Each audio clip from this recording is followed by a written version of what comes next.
Entendez-vous ce triton dans le frotte?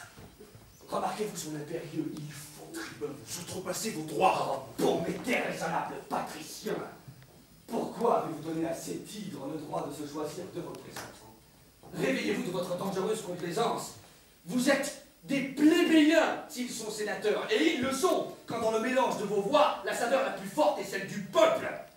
Ils choisissent leur magistrat, et c'est un homme tel que celui-là qui oppose son il faut, son populaire il faut à une assemblée de fronts graves comme jamais n'en a connu la Grèce.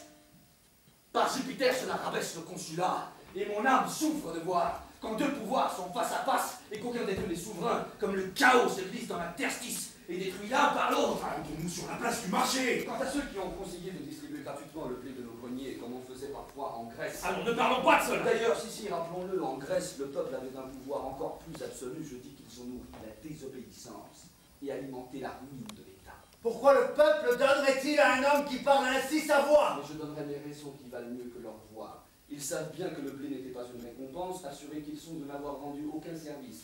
Enrôlés pour la guerre, quand le nombril de l'État était touché, ils ont refusé de franchir les portes. Ce genre de service ne mérite pas le blé gratis. Les accusations souvent portées contre le Sénat, sans raison aucune, n'ont pu être la cause d'un don si généreux. Alors quoi? Comment ce ventre multiple va-t-il digérer la bonté du Sénat? Ainsi nous rabaissons la dignité de nos sièges et invitons la canaille à traiter de frayeur notre sollicitude, jusqu'au jour où ils feront sauter les serrures du Sénat, et là nous verrons les corbeaux piquer les aigles à coups de bec. Bon, c'est assez.